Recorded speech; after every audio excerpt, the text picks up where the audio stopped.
Hi friends, Manjula videos ಕಿಚನ್ಗೆ welcome. ಎಲ್ಲರೂ ಹೇಗಿದ್ದೀರಾ? ಎಲ್ಲರೂ ಚೆನ್ನಾಗಿದ್ದೀರಾ? ನಾನು ನಿಮ್ಗೆ ಇವತ್ತು ಪೂರಿ ಮತ್ತು ಒಂದು ಕಿಚಡಿ ಮಾಡೋದು ಹೇಗೆ ಅಂತ ತೋರಿಸ್ತಾ ಇದ್ದೀನಿ. ಕಿಚಡಿ ಅಂತಲೂ ಹೇಳ್ತಾರೆ, ದಾಲ್ ಅಂತಲೂ ಹೇಳ್ತಾರೆ. ನೋಡಿ ಹೇಗೆ ಮಾಡೋದು ಅಂತ. ಇವಾಗ ಫಸ್ಟಿಗೆ ಹೆಸರು ಬೇಳೆ ತೊಳ್ಕೊಂಡು ಅದನ್ನು ಬೇಯಕ್ಕೆ ಇಟ್ಕೊಳ್ಳೋಣ. ನೋಡಿ ಆಲೂಗಡ್ಡೆನೂ ಹಾಕ್ಕೊತಾ ಇದ್ದೀನಿ, ಒಂದು 2-3 ನೀಟಾಗಿ ಬೇಯಿಸ್ಕೊಳ್ಬೇಕು. ಒಂದು ರುಚಿಗೆ ತಕ್ಕಷ್ಟು ಉಪ್ಪು ಹಾಕ್ಕೊಂಡು ಬೇಯಿಸ್ಕೊತೀನಿ. ನಾನೀಗ ಕುಕ್ಕರ್ ಮುಚ್ತಾ ಇದ್ದೀನಿ. ನೋಡಿ 2-3 ವಿಷಿಲ್ ಬರ್ಸ್ಕೊಳ್ಳೋಣ. ಯಾರು ನನ್ನ ಚಾನಲ್ ನೋಡ್ತಾ ಇದ್ದೀರಾ, ಲೈಕ್ ಮಾಡಿ, ಶೇರ್ ಮಾಡಿ, ಸಬ್ಸ್ಕ್ರೈಬ್ ಮಾಡ್ಕೊಳ್ಳಿ. ಆವಾಗ ನಾನು ಹಾಕೋ ವೀಡಿಯೋಸ್ ಎಲ್ಲ ಬರುತ್ತೆ. ಈಗ ನೋಡಿ ಪಾಲಕ್ ಸೊಪ್ಪು ತೊಗೊಂಡಿದ್ದೀನಿ, ಇದನ್ನು ಬೇಯಿಸ್ಕೊಳ್ಳೋಣ. ನೀರು ಹಾಕ್ಕೊಂಡು ಸ್ವಲ್ಪ ನೀರು, ಒಂದು ಅರ್ಧ ಚೊಂಬು ನೀರು ಹಾಕ್ಕೊಂಡು ಬೇಯಿಸ್ಕೊಳ್ಳೋಣ. ಇದನ್ನು ಒಂದು ಕಡೆ ಬೇಯಕ್ಕೆ ಇಡ್ತಾಯಿದ್ದೀನಿ. ನೋಡಿ ಈ ರೀತಿಯಾಗಿ ಕುದೀತಾ ಇದೆ. ಇವಾಗ ಬೆಂದಿದೆ. ಇವಾಗ ಅದನ್ನು ನೀರೆಲ್ಲ ತಕ್ಕೊಂಡು ಈಗ ಪೇಸ್ಟ್ ಮಾಡ್ಕೊತೀನಿ. ಪೇಸ್ಟ್ ಮಾಡಿಕೊಂಡು ಇವಾಗ ನಾವು ಗೋಧಿ ಹಿಟ್ಟಿಗೆ ಕಲಿಸ್ಕೊಳ್ಳೋಣ ಪೂರಿಗೆ. ಈಗ ಇಂಡಿಪೆಂಡೆನ್ಸ್ ಡೇಗೆ ಫ್ಲ್ಯಾಗಿಗೆ ಯಾವ ಥರ ಬೇಕೋ ಆ ಥರ ಗ್ರೀನು, ಆರೆಂಜು ಎಲ್ಲ ನೋಡಿಕೊಂಡು ಕಲಿಸ್ಕೊಳ್ಳೋಣ. ನೀವು ಇವಾಗ ನೋಡಿ ಕ್ಯಾರೆಟ್ ಹಾಕ್ಕೊತಾ ಇದ್ದೀನಿ. ಕ್ಯಾರೆಟ್ ಹಾಕ್ಕೊಂಡು ಕಲಿಸ್ಕೊತಾ ಇದ್ದೀನಿ.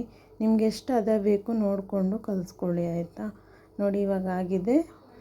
ನಾರ್ಮಲ್ ಚಪಾತಿಗೆ ನೀವು ಮೊಸರು ಹಾಕ್ಕೊಂಡು ಕಲಿಸ್ಕೊಳ್ಬೋದು.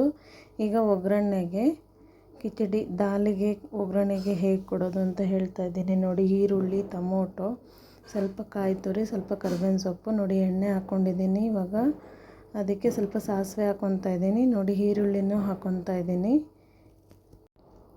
ಈರುಳ್ಳಿ ಹಾಕ್ಕೊಂಡು ನೋಡಿ ಹಂಗೆ ಕರಿಬೇವಿನ ಸೊಪ್ಪು ಹಾಕ್ಕೊತಾ ಇದ್ದೀನಿ. ಈಗ ಅದು ಫ್ರೈ ಆಗಲಿ ನೀಟಾಗಿ. ಹಂಗೆ ಸ್ವಲ್ಪ ಜೀರಿಗೆ ಹಾಕ್ಕೊತಾ ಇದ್ದೀನಿ. ನೀವೇನೇ ಅಡುಗೆ ಮಾಡೋದಿದ್ರೂ ಸ್ವಲ್ಪ ಜೀರಿಗೆನ ಯೂಸ್ ಮಾಡಿ, ಆವಾಗ ಚೆನ್ನಾಗಾಗತ್ತೆ. ಜೀರ್ಣನೂ ನೀಟಾಗತ್ತೆ, ಎಲ್ಲ ನೀಟಾಗಿರುತ್ತೆ. ಅದಕ್ಕೋಸ್ಕರ ಜೀರಿಗೆ. ಇವಾಗ ನಾನು ಚಿಲ್ಲಿ ಪೌಡ್ರ್ ಹಾಕ್ಕೊತಾ ಇದ್ದೀನಿ. ನೀವು ಖಾರಕ್ಕೆ ಎಷ್ಟು ಬೇಕು ನೋಡಿಕೊಂಡು ಹಾಕ್ಕೊಳ್ಳಿ. ಹಂಗೆ ಅರಿಶಿನ ಹಾಕ್ಕೊತಾ ಇದ್ದೀನಿ. ನಾನೊಂದು ಅರ್ಧ ಸ್ಪೂನು ಚಿಲ್ಲಿ ಪೌಡರು ಮತ್ತು ಇವಾಗ ನೋಡಿ ಆಲೂಗಡ್ಡೆ ಮತ್ತು ಹೆಸರುಬೇಳೆ ಬೇಯಿಸಿಟ್ಕೊಂಡಿದ್ವಲ್ಲ ಅದನ್ನು ಫುಲ್ಲು ಸ್ಮ್ಯಾಶ್ ಮಾಡ್ಕೊಂಡಿದ್ದೀನಿ. ಸ್ವಲ್ಪ ಆಲೂಗಡ್ಡೆ ತರಿ ಮಾಡ್ಕೊಂಡಿದ್ದೀನಿ. ಈಗ ಕಡಲೆ ಹಿಟ್ಟಿಗೆ ನೋಡಿ ಅದು ನಾನು ಆಲೂಗಡ್ಡೆ ಬೇಯಿಸ್ಕೊಂಡಿರ್ತೀನಲ್ಲ ಅದರದ್ದು ನೀರನ್ನ ಹಾಕ್ಕೊಂಡು ಮಿಕ್ಸ್ ಮಾಡಿಕೊಂಡು ಅದನ್ನು ಹುಯ್ತಾ ಇದ್ದೀನಿ. ಸ್ವಲ್ಪ ತಿಕ್ನೆಸ್ ಇರುತ್ತೆ, ಹೆಸರುಬೇಳೆ ಹಾಕಿರ್ತೀವಿ. ಆದರೂ ಪೂರಿಗೆ ಸ್ವಲ್ಪ ತಿಕ್ಕಾಗಿದ್ದರೆ ಚೆನ್ನಾಗಿರುತ್ತೆ. ನೋಡಿ ಇವಾಗ ಟೇಸ್ಟಿಗೆ ಸ್ವಲ್ಪ ಕಾಯಿ ತುರಿ ಹಾಕ್ತಾಯಿದ್ದೀನಿ. ನೀವು ಹಾಗೆ ಕೊತ್ತಂಬರಿ ಸೊಪ್ಪನ್ನು ಹಾಕ್ಕೊಳ್ಳಿ. ನನ್ನ ಹತ್ರ ಖಾಲಿ ಆಯಿತು, ನಾನು ಅದಕ್ಕೆ ಹಾಕಿಲ್ಲ. ರುಚಿಗೆ ತಕ್ಕಷ್ಟು ಉಪ್ಪು ಹಾಕ್ಕೊಂಡು ಕೊತ್ತಂಬರಿ ಸೊಪ್ಪಿದ್ರೆ ಕೊತ್ತಂಬರಿ ಸೊಪ್ಪು ಹಾಕಿ. ಈಗ ರೆಡಿಯಾಗಿದೆ. ನೋಡಿ ಕುದೀತಾ ಇದೆ. ಇವಾಗ ರೆಡಿಯಾಗಿದೆ. ಈಗ ಅದೇ ಬಾಂಡಿಗೆ ಎಣ್ಣೆ ಹಾಕ್ಕೊಂಡು ಪೂರಿನ ಕರಿಯೋಣ.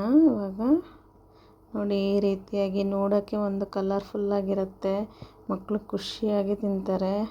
ನೀವು ಟ್ರೈ ಮಾಡಿ ಎಲ್ಲರಿಗೂ. ನೆಕ್ಸ್ಟ್ ಈಗ ಇಂಡಿಪೆಂಡೆನ್ಸ್ ಡೇ ಬರ್ತಾ ಇದೆ. ಎಲ್ಲರಿಗೂ ಇಂಡಿಪೆಂಡೆನ್ಸ್ ಡೇ ಅಡ್ವಾನ್ಸಾಗಿ ಎಲ್ಲರಿಗೂ ಇಂಡಿಪೆಂಡೆನ್ಸ್ ಡೇ. ನೋಡಿ ಇವಾಗ ನೋಡಿ ಈ ರೀತಿಯಾಗಿ ಕರ್ಕೊಳ್ಳಿ. ಮಕ್ಕಳು ಖುಷಿಯಾಗಿ ಒಂಥರ ಏನೋ ಒಂದು ಚೇಂಜಸಲ್ಲಿ ಒಂದು ಚೆನ್ನಾಗಿರುತ್ತೆ. ತುಂಬ ಚೆನ್ನಾಗಿ ಅನಿಸುತ್ತೆ. ಟೇಸ್ಟ್ ಅಂತೂ ಸಖತ್ತಾಗಿರುತ್ತೆ. ನೀವು ಮಾಡಿಕೊಂಡು ಹೇಗೆ ಅಂತ ನನಗೆ ಕಮೆಂಟ್ ಮಾಡಿ ಹೇಳಿ. ತುಂಬ ಚೆನ್ನಾಗಿರುತ್ತೆ. ನೀವು ಪ್ರೆಸ್ ಮಾಡಿಲ್ಲ ಅಂದರೆ ಅದು ಮೇಲಕ್ಕೆ ಉಬ್ಬುತ್ತೆ. ಪ್ರೆಸ್ ಮಾಡಿದ್ರೆ ನೋಡಿಕೊಂಡು ತೊಗೊಳ್ಳಿ. ಮೂರೂ ಜಾಸ್ತಿ ದಪ್ಪ ಅಂದ್ಕೊಳ್ಬೇಡಿ. ನೋಡಿಕೊಂಡು ಈ ರೀತಿಯಾಗಿ ತೊಗೊಳ್ಳಿ. ಈಗ ರೆಡಿಯಾಗಿ